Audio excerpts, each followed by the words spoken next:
Nós precisamos reconhecer que há esse desequilíbrio entre receita e despesa e você tem que atuar nas duas frentes. Nós vamos atuar nas duas frentes. Na questão da despesa, a gente tem que reconhecer que 80% da nossa receita é consumida por folha de pagamento e encargos sociais. Cerca de 18% ali está no custeio, alguma coisa para serviço da dívida e apenas 2% são direcionados para investimentos. Vejam o que isso acaba causando. 2% de investimento significa que nós investimos 4 vezes menos do que outros estados têm investido, como Santa Catarina, Paraná, São Paulo. Outros estados investem 6, 8, 10, 12% em alguns casos. Imaginem que isso aconteça todos os anos, está significando que nós vamos abrindo um gap, aí, um degrau, um abismo das condições de infraestrutura que acabam afetando a nossa competitividade. Isso nas nossas despesas. O que eu quero chamar a atenção na questão dos 80% que são consumidos por folha de pagamento, encargos sociais, e 18% no custeio, é para comparar com outros estados que também consomem assim 25%, 30% no custeio e menos, portanto, 45%, 60% em folha de pagamento e encargos sociais. Isso ajuda a esclarecer que cortar combustível e energia é importante, custeio da máquina, a gente pode otimizar, pode eficientizar, mas o grosso, os 80% quase, está aí, folha de pagamento. A gente vai ter que discutir com diálogo, sim, com servidores públicos, questões do gasto público, do quanto é consumido no orçamento, pela folha de pagamento, pelo aumento vegetativo da folha, esse gasto crescente com a folha de pagamento, que vem de licenças-prêmios que ainda existem e que acabam interferindo na questão da aposentadoria, por exemplo, vantagens, benefícios que são concedidos e que vão ter que ser rediscutidos nas carreiras do servidor. Todas aquelas que forem possíveis do ponto de vista legal, porque há que se respeitar direitos adquiridos, evidentemente. E isso será respeitado. Nós vamos ter que discutir como que a gente consegue conter o avanço crescente da folha de pagamento sobre o gasto do Estado. Aí vem a questão do regime de recuperação fiscal como uma solução também de curto prazo para manter-se o não pagamento, que já hoje é garantido pela liminar concedida pelo Supremo Tribunal Federal. Mas todas as ações na contenção das despesas são fundamentais. Apoio em nível federal, as reformas necessárias que impactam nos estados também, como a própria reforma da Previdência, por exemplo. E na outra frente, e aí acho que é o mais importante a gente chamar a atenção, se tem desequilíbrio entre receita e despesa, eu preciso conter despesas e aumentar receita. E o crescimento da receita, sem aumento de impostos, só pode ser feito, em primeiro lugar, pelo crescimento da economia. A gente precisa estimular desenvolvimento e investimento privado no Estado. Parte desta pauta é do governo federal, é claro, a economia estando estabilizada, resgatando confiança do investidor no Brasil, mas parte desta pauta também é passível de ser tocada em nível estadual. Como? Com uma agenda de competitividade para o Estado, redução de burocracia, sinalizando uma reorganização do nosso sistema tributário no médio prazo.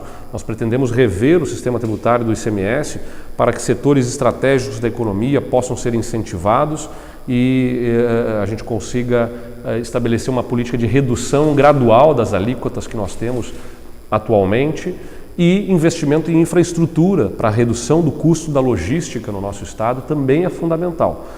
Então essa agenda de competitividade para nos ajudar a crescer a receita a partir do estímulo à economia e também, claro, outras ações são importantes e ajudam, como revisão de benefícios fiscais, combate à sonegação, essas ações também são importantes. Mas, inclusive para que a revisão de benefícios fiscais possa ser feita, eu entendo que é fundamental que o Estado tenha ganho de competitividade, até porque se nós tivermos investimento em infraestrutura, se nós tivermos redução de burocracia, qualificação de mão de obra, redução de carga tributária, estes são os maiores incentivos para que empresas estejam no Rio Grande do Sul.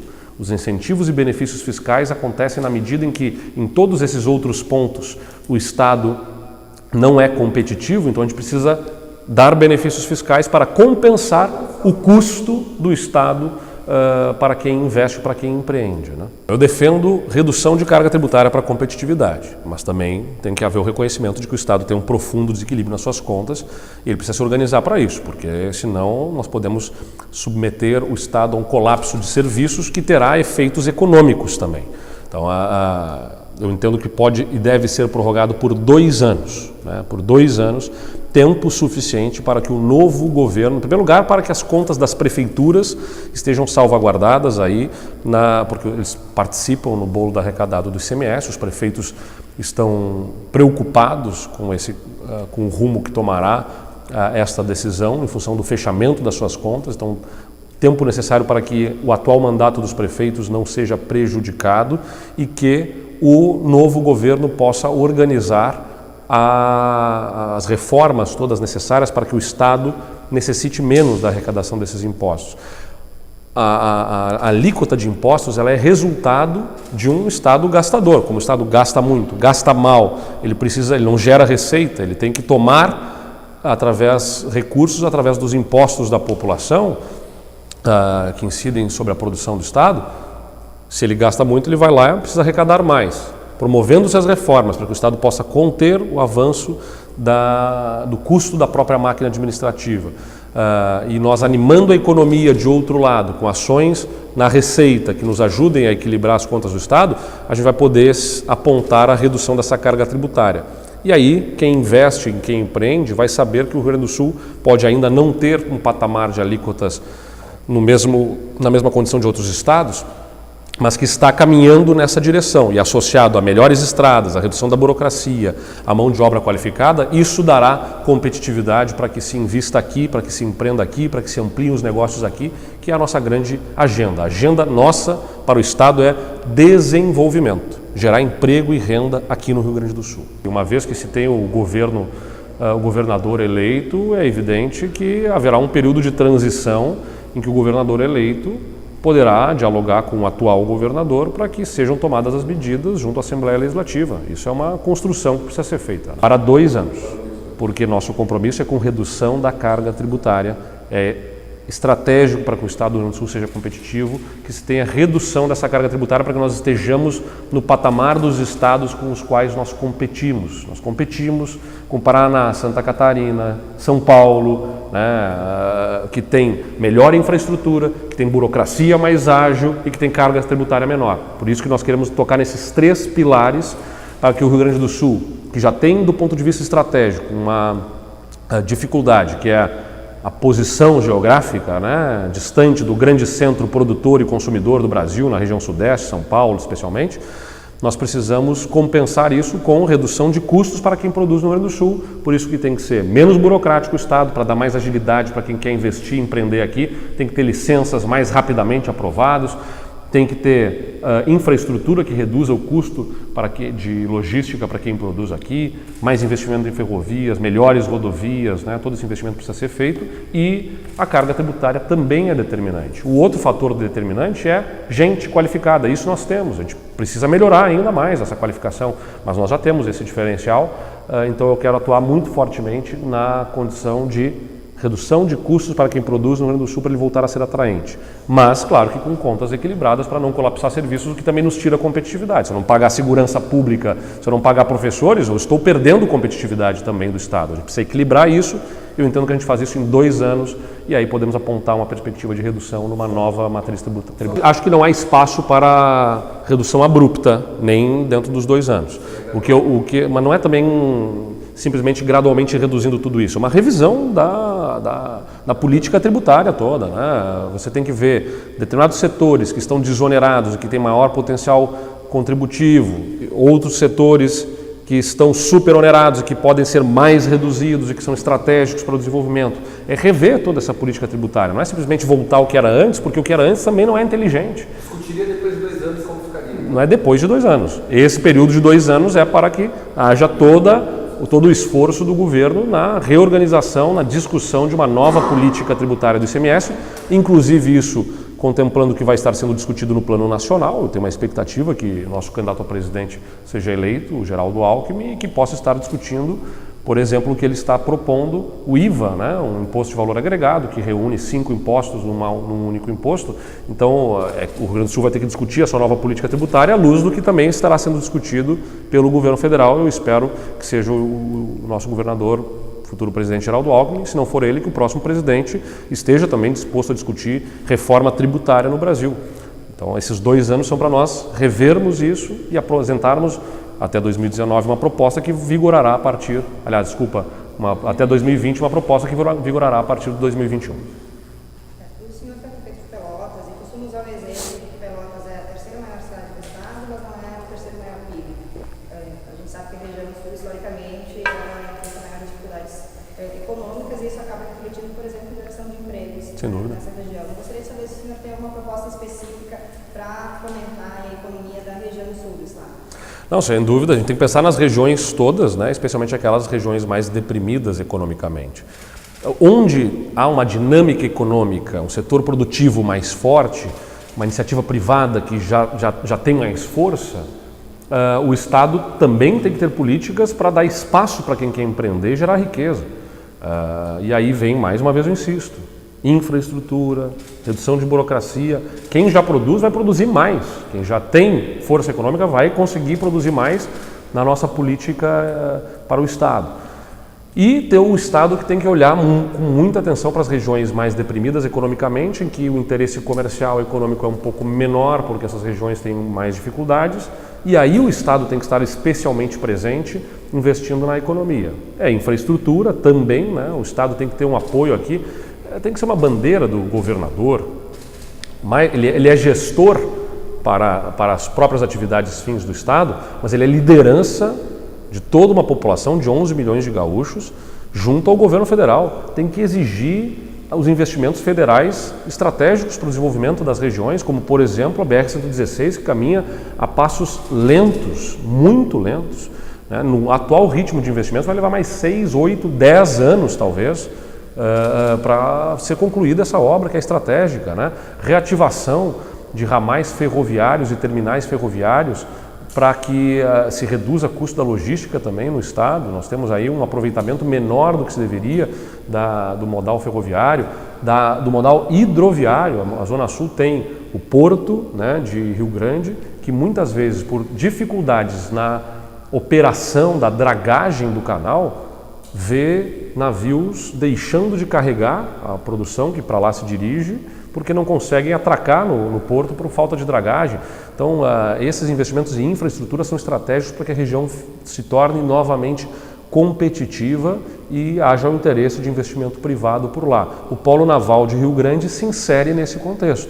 Então, nós temos que garantir que o Polo Naval retorne a ter investimentos privados, solucionando o imbróglio da empresa que entrou em falência, enfim, que deixou de operar, para resolver esse impasse e toda aquela infraestrutura que lá foi instalada volte a operar num novo formato de negócio, mas que signifique geração de emprego e alavanca para se estabelecer ali um polo metal-mecânico também, que ajuda a agregar não só para renda e empregos, como também na arrecadação de impostos para os municípios da região. E como é que se daria esses investimentos em infraestrutura?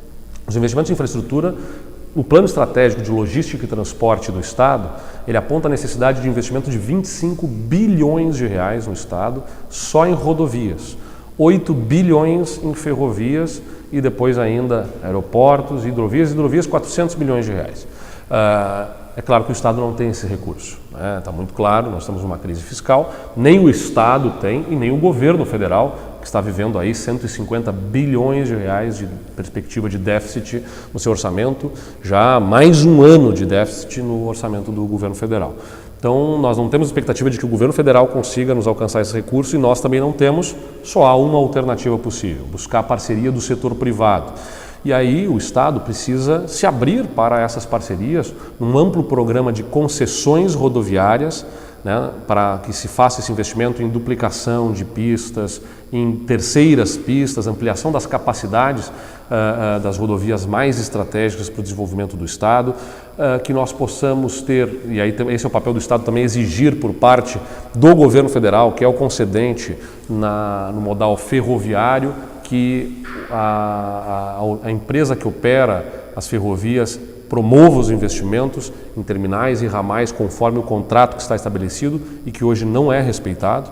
Essa também é uma ação que o governo precisa exigir, inclusive entrando judicialmente, se for o caso, para buscar a garantia desses investimentos que reduzem esse custo de logística e como articulador, se for o caso, no caso do Polo Naval de Rio Grande, também com medidas judiciais e estudando, inclusive, a desapropriação de espaços para que sejam concedidos à iniciativa privada, não para que ele tome e opere ele mesmo, mas para resolver o imbróglio, está lá parada aquela estrutura e tudo mais, então desapropria e concede, busca remuneração pelo privado, mas garante que ela entre em operação para gerar os empregos, a renda e o retorno em impostos. Então o Estado tem poder, sim, de mobilização na área da economia. O que eu defendo é que ele não opere diretamente, porque ele é ineficiente quando vai operar, mas ele tem ferramentas e instrumentos jurídicos que podem ser aproveitados para que ele organize a situação jurídica que está embaralhada e ele possa dar um novo curso para o desenvolvimento de uma região. Acho muito pertinente e apropriado que isso seja tratado pelo novo governador com o novo presidente da República.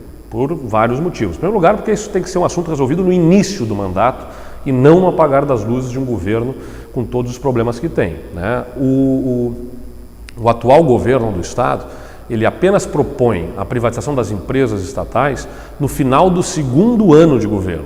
É uma medida que tem que ser encaminhada no início do mandato, nos 6 primeiros meses. A questão do plebiscito foi trazida novamente aí no final do mandato. Então, quando o governo tem uma alta rejeição na opinião pública, contaminando o debate eleitoral e o debate eleitoral contaminando o debate sobre as privatizações também, uma coisa a outra sendo contaminada.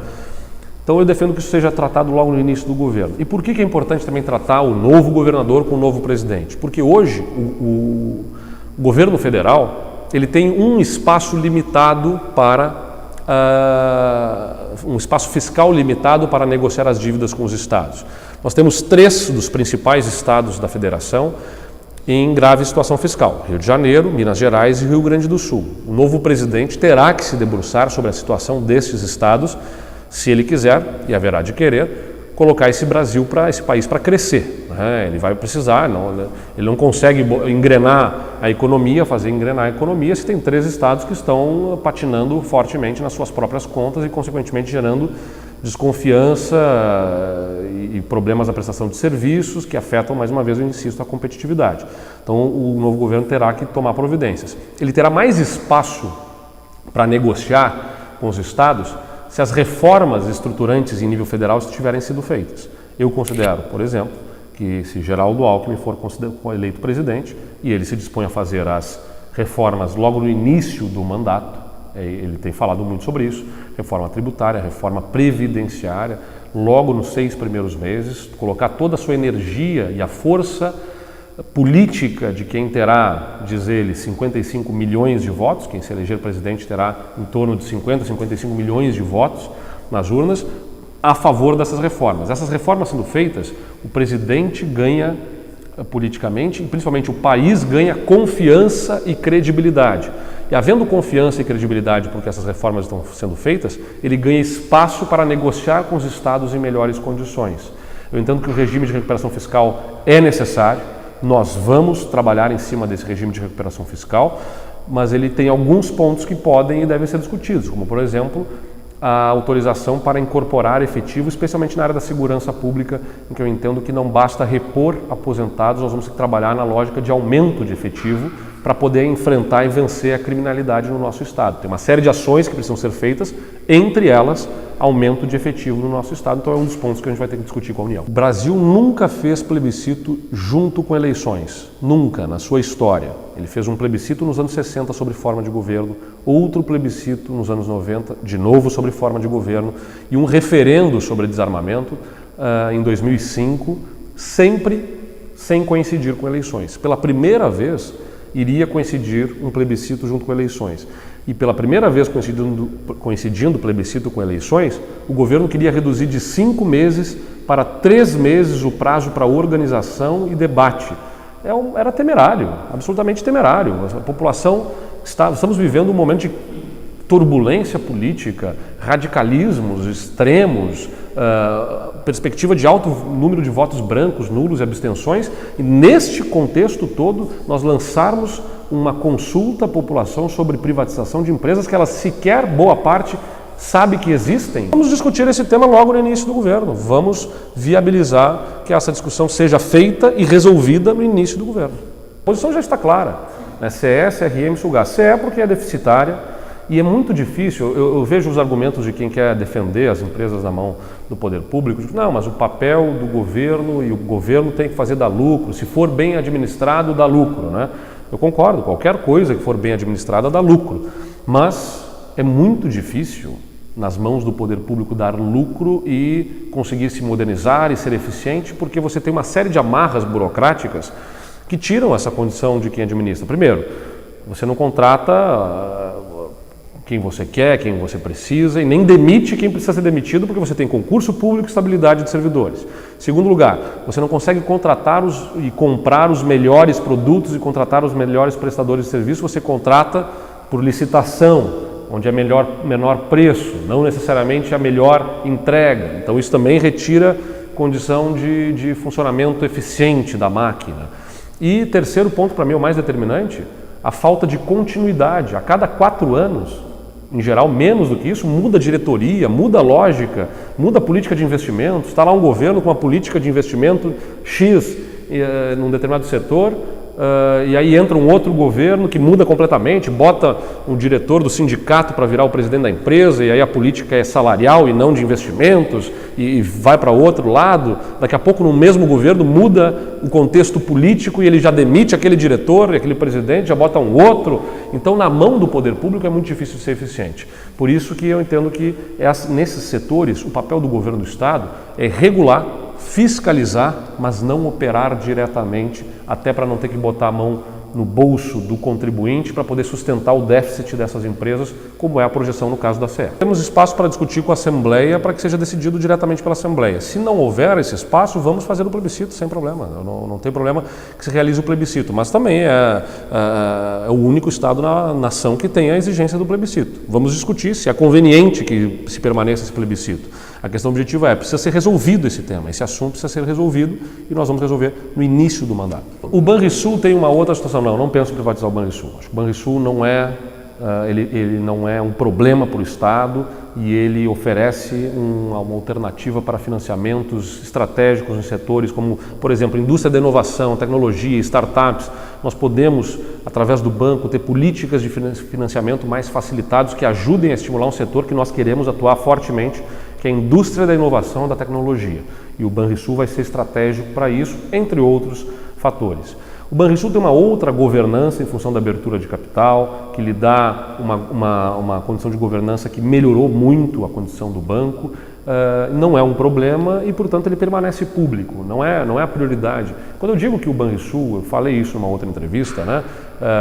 Não se pode ter tabu, não se pode ter preconceito, eu acho que temos que ter o direito de discutir. Não ter preconceito significa ter maturidade para discutir este tema.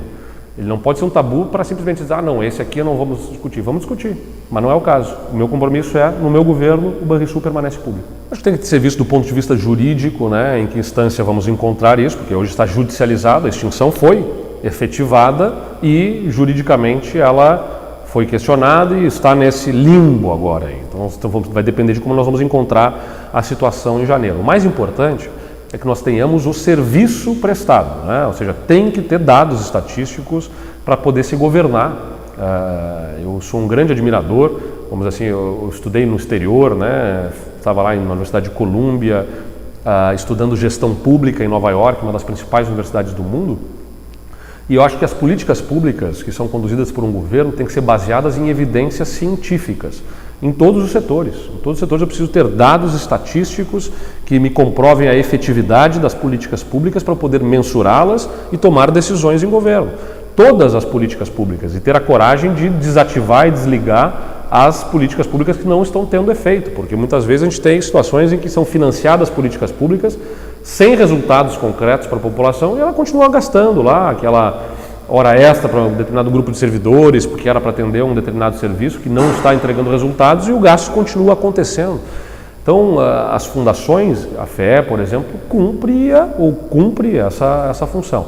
A questão objetiva é, não havendo a FE, a política e os dados, o serviço que ela prestava precisam ser prestados. A gente também tem que reconhecer que boa parte da razão da existência de fundações neste formato jurídico foi na década de 70, 80, quando as fundações tinham maior facilidade para a operação do que o próprio governo, a própria administração direta. Com o advento da Constituição de 88 e legislações subsequentes, as fundações deixaram de ter esse funcionamento mais facilitado, que dispensava contratações por concurso, que dispensava licitações, entre outros fatores, por exemplo, e passou a se enquadrar nas mesmas regras. Então, muitas deixaram de haver razão de existir neste formato e o seu serviço pode ser incorporado diretamente à administração direta ou ele pode ser contratado com outras organizações, o serviço. O importante é, sem dúvida nenhuma, como o caso da Fundação de Economia e Estatística, o serviço é essencial e é importante para que o governo seja efetivo e eficiente. Eu não tenho nenhum atrito, né? Eu apenas rebato mentiras, porque para mim eu trabalho com a verdade é fundamental. As críticas políticas que ele possa fazer e tudo mais, fique à vontade para fazer, porque é do entendimento político de cada um. Eu apenas respondi uma mentira que foi falada por ele e quando mentiras forem faladas eu vou repor a verdade porque minha candidatura se baseia na verdade. Agora, atritos eu não entendo que existam. Em primeiro lugar, quando eu concorro a qualquer cargo, como quando eu concorri a prefeito de Pelotas e agora concorrendo a governador, é importante dizer, eu não estou concorrendo contra ninguém, eu não estou aqui contra alguma candidatura ou outra, eu estou a favor das minhas ideias, dos princípios e daquilo que está chancelado por 7 partidos políticos que apoiam a nossa candidatura. Então é dentro de um projeto, para sustentar um projeto, uma agenda para o Estado.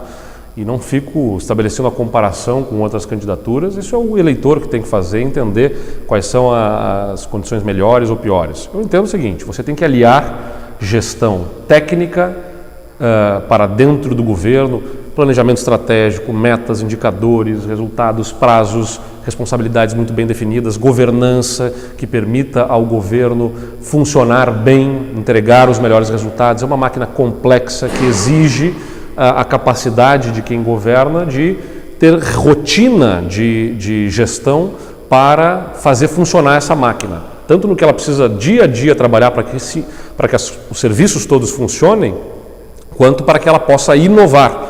Porque 95%, sei lá, do tempo de quem governa é consumido pelo dia a dia da burocracia, né? Não é para inventar algo novo, está lá sendo consumido simplesmente para manter a máquina em pé, funcionando para o cidadão. Então você tem que ter muita capacidade de gestão dessa rotina para ser aliviado pelos incêndios do dia a dia e conseguir trabalhar mais na inovação, na capacidade de gerar novos resultados. Romper com a caixa, sair da caixa, na verdade, né? Ou trabalhar como se não houvesse caixa, na verdade. E só para concluir, Guilherme, e paralelo a isso, você tem que ter a visão técnica, mas saber que você está inserido num mundo político que tem instituições, Assembleia Legislativa, 55 deputados, Poder Judiciário, que tem uma força crescente, Ministério Público com força crescente, Tribunais de Contas, as prefeituras, né, forças políticas estabelecidas na sociedade, entidades empresariais, sindicatos de servidores, rede social mobilizando a sociedade em torno de pautas. Então, o governador precisa ser um gestor da rotina do governo, sim, mas também um líder capaz de mobilizar todas essas forças para puxarmos numa mesma direção. Então, capacidade política é fundamental. O povo gaúcho vai escolher em 7 de outubro, não é um chefe que bate na mesa e resolve, é um líder capaz de mobilizar, inspirar, dialogar com as pessoas, respeitar a diversidade para que possa entregar resultados. A primeira expressão de que segurança é absoluta prioridade para mim é a escolha do meu candidato a vice-governador. Eu trouxe o delegado Ranolfo como nosso candidato a vice-governador porque reconheço que esse é um tema que está desde as pequenas cidades do interior até a capital do estado, passando pelas médias cidades, assustando a nossa população. E aí a gente precisa ter muito pulso e firmeza da atuação do Estado aí. É onde o Estado mais deve estar presente, é na segurança pública, porque em outros setores a gente consegue conveniar, contratar, trazer a parceria privada. Na segurança pública é eminentemente o setor público com recomposição de efetivo, né? A gente tem que trabalhar pela lógica de recomposição do nosso efetivo muito defasado, não apenas na Brigada Militar, na Polícia Civil também. A gente tem casos aí de atendimentos em delegacias que são muito precários por conta da falta de efetivo. Imagina uma mulher vítima de violência que, com coragem, procura o apoio policial, chega lá e fica esperando horas sem ser atendida, sem conseguir ter o atendimento da perícia para poder fazer o laudo pericial, que vai dar curso a todas as provas que vão qualificar o inquérito para que se promova a responsabilização de quem a agrediu, especialmente dentro de casa. Ela é agredida dentro de casa, na maior parte das vezes. Toma coragem, vai à polícia e aí o Estado faz ela ficar esperando lá porque não tem gente para atendê-la. Então isso precisa ser rompido. Por isso que todo o nosso esforço fiscal vai ser canalizado para que a gente possa colocar os recursos do Estado para atender o que mais a população está precisando. Recomposição do efetivo na área da segurança é fundamental, mas também trabalhar com integração, melhorando a integração entre as próprias polícias. Você tem regiões administrativas da Polícia Militar de um jeito, da Polícia Civil de outro jeito, então você vai ter que vamos trabalhar na revisão da estruturação administrativa para que a gente possa melhorar a integração entre as polícias. Também precisamos garantir investimento em tecnologia, né, e aprimoramento da inteligência para empregar de maneira mais eficiente o efetivo disponível, porque a gente vai repor e vai recompor esse efetivo, mas é claro que a gente não vai chegar de uma hora para outra no melhor efetivo desejado, e também não é só ter efetivo, é saber empregar bem esse efetivo, e daí vem tecnologia ajudando, colaborando para que a gente possa mapear os locais com maior incidência de criminalidade. Eu estive lá visitando a polícia de Nova York, numa reunião de governança do CompStat, que é o sistema que foi utilizado na década de 90, que é utilizado até hoje para empregar o efetivo na cidade de Nova York, que conseguiu vencer a criminalidade com números fantásticos, né, de redução da criminalidade por lá. Integração, vamos estabelecer o plano estadual de segurança pública, que não existe, e estimular os municípios, especialmente os maiores, a estabelecer os seus planos municipais de segurança, que vão ser essenciais para que a gente possa promover melhor integração entre os serviços do Estado e das prefeituras, especialmente no que se refere à prevenção. Nós temos serviços de educação, por exemplo, num território que é extremamente vulnerável, está lá a escola e acompanha uma criança, um jovem, que já aponta estar se desviando ou com dificuldades de aprendizagem, perspectiva de evasão. Você tem o posto de saúde que está acompanhando problemas com os agentes comunitários de saúde, está acompanhando problema naquela família, daquele jovem. Você tem o centro de referência de assistência social, mas essas políticas não se conversam, atuam sobre uma mesma população e não conversam entre eles para ter uma estratégia articulada que dê resposta naqueles territórios mais violentos. Vamos focar a educação em tempo integral nas áreas mais violentas, onde mais se sofre com a violência. Nós vamos trabalhar para ensino integral, junto com as prefeituras.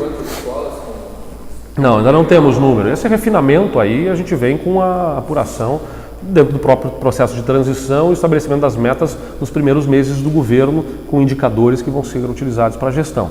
Mas o importante é a política está definida, a direção. E por fim, para concluir, na questão da segurança pública, sistema penitenciário, né? Que é um ponto absurdamente frágil de todo o sistema. Não adianta você encarcerar mais, e se encarcerou mais na história recente do Rio Grande do Sul e do Brasil, e isso não resolveu a criminalidade. Por quê?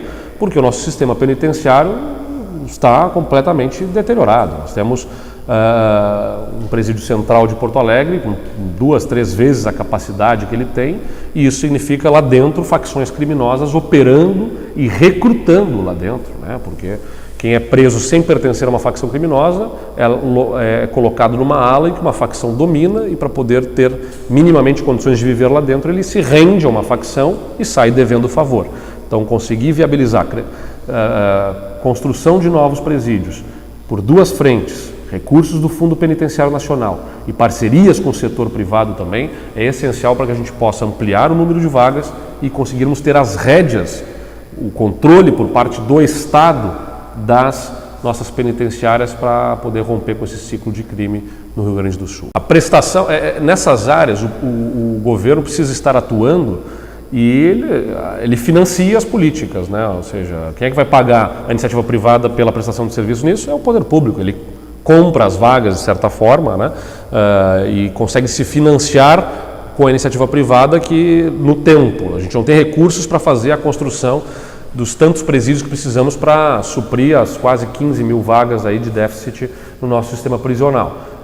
Então, se não temos recursos e temos dificuldade de agilidade na implantação desses projetos, chamar o setor privado que mais rapidamente consegue fazer o projeto, construir, obter as licenças, é estratégico para poder ter mais agilidade e fonte de recursos para isso. Mas o poder público vai financiar isso ao longo do tempo, 25, 30 anos. Eu acho que na educação você pode ter as escolas comunitárias, né? Ou seja, a prestação, mas isso tem que ser também estabelecido como um piloto. Eu já vi aí, né, por exemplo, no caso do ensino privado, no ensino superior, a proporção de oferta de vagas no Brasil era algo em torno de 70% privado e 30% público. Então, vem o ProUni e se compra vagas do setor privado para prestar serviço em ensino superior. Na educação básica, você não tem essa mesma possibilidade, porque é o contrário à proporção. São quase 80% público e 20% privado. Então, você não tem oferta na área privada para poder comprar vagas da iniciativa privada. Mas você tem, sim, a possibilidade de estabelecer escolas comunitárias. A partir da lei 13.019, a lei do MIROSC, o Marco Regulatório das Organizações da Sociedade Civil, permite convênios para a prestação de serviço, que já acontece muito na área da saúde, por exemplo, né? São Paulo faz isso muito, aqui no Rio Grande do Sul também se faz, quando você convenia com instituições hospitalares para prestação de serviço, você não presta diretamente o serviço, você está contratando por metas, por entregas é medido, né, as entregas desses hospitais. Nós fazemos isso na UPA de Pelotas, nós botamos uma UPA para funcionar em um convênio junto com uma fundação, ela presta serviço e a prefeitura acompanha os resultados. Por quê? Porque aí o governo, ao invés de ficar operando os meios, a forma, gestão de pessoas, equipamentos, quebrou um equipamento, tem que mandar consertar, tem que fazer 3 orçamentos, tem que licitar, estabelecer termo de referência, tudo mais demorado e difícil nas mãos do poder público. Se você repassa isso para uma entidade privada, como uma organização social, uma associação, uma fundação, você compra o resultado.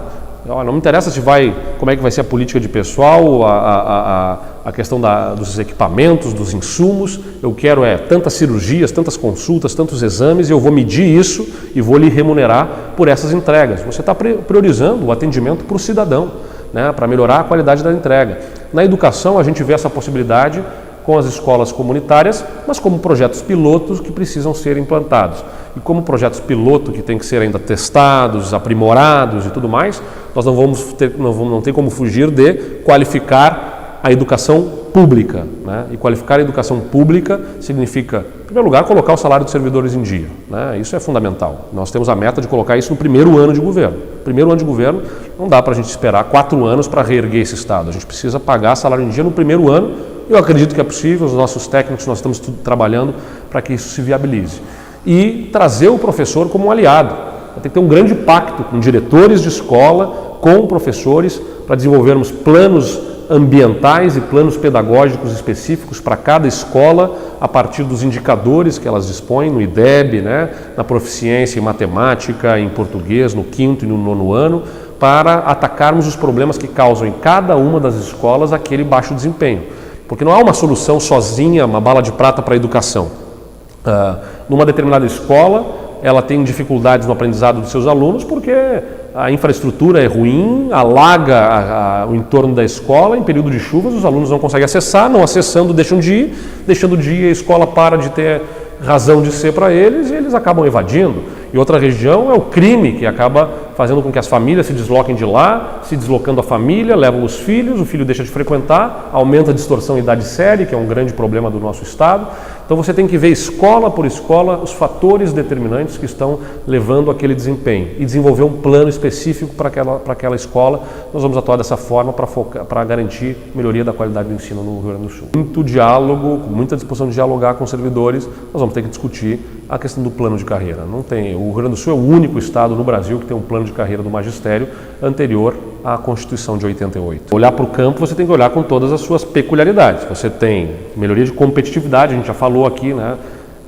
pavimentação, tem 60 municípios sem acesso asfáltico no estado, muitos nas regiões mais produtoras na área do agronegócio, aí, como pegar a região noroeste do estado, por exemplo, onde se concentra boa parte dos municípios sem acesso asfálticos. Então a gente precisa viabilizar investimento em infraestrutura. Mais uma vez eu chamo a atenção, parceria do setor privado. Mas muitas estradas que são determinantes para o escoamento da produção são estradas municipais, estradas vicinais. Então a gente vai ter que também ter parceria com os municípios para manutenção dessas estradas. Política de irrigação é fundamental, então barragens, facilitar licenciamento ambiental. Eu estive visitando Santa Catarina e acompanhando o processo de licenciamento de Santa Catarina. Em alguns setores eles já fazem, na área da suinocultura, para dar um exemplo, o processo de autoaprovação, autodeclaração. O empreendedor lança a documentação toda que lhe é exigida e automaticamente já recebe a licença para o seu empreendimento. Aqui no Rio Grande do Sul, esses produtores precisam submeter a um longo processo para convencer que são honestos e que estão fazendo a coisa certa. Enquanto isso, o Estado deixa de receber os benefícios da geração de emprego, de renda, de arrecadação de impostos desses empreendimentos que ficam represados. Então, licenciamento mais ágil, uma nova relação de confiança com quem produz, para dar espaço, liberar a energia de quem produz é fundamental, né? O Estado precisa liberar a energia de quem produz, dar espaço para quem quer produzir, sabe produzir e foca a sua atenção em proteger quem mais precisa. Então, competitividade é fundamental. E depois você tem outras ações importantes. Aliás, na competitividade ainda queria colocar a questão da infraestrutura energética. A gente falou muito sobre estradas e tudo mais, mas energia no campo é fundamental. Por exemplo, nós temos um problema de a rede disponibilizada para o interior do estado é basicamente monofásica. E sendo rede monofásica, os produtores não conseguem colocar equipamentos que poderiam ajudar a produzir mais e com mais qualidade. Às vezes na irrigação e às vezes, como por exemplo, pequenos produtores da cadeia do leite, né? Ordenhadeiras, resfriadores que não podem ser colocados porque a rede elétrica não suporta. Então esse investimento em infraestrutura energética é também determinante para que se dê ganho de produção e de qualidade de produção no campo, além do apoio técnico e da extensão rural promovida pela Emater fundamentalmente. Então a Emater para mim será fortalecida e nós vamos trabalhar muito em parceria com os municípios para apoio no manejo de solos, por exemplo, para ganho de qualidade na produção, que é também determinante para que se produza mais com mais qualidade e, claro, parcerias com o Embrapa, com o Senar, para que a gente possa dar esse apoio a quem produz no campo. É claro que a gente tem muitas razões para ter frustração, decepção com a política, mas no final das contas a política ela continua e continuará existindo e nós temos que nos envolver com ela para mudar essa realidade. Nosso estado tem potencial tremendo, porque o que precisa de melhor no estado para crescer é a sua gente. E o nosso povo é trabalhador, é inovador, gosta de trabalhar, gosta de serviço. Ele não está encontrando o espaço hoje para produzir e para entregar o que ele tem de melhor. Mas nós vamos trabalhar nisso para que o Estado se abra à iniciativa privada, dê espaço, se desenvolva, gere emprego, renda e com isso a gente vai conseguir destravar os investimentos nas áreas mais essenciais como saúde, segurança e educação. Muito obrigado.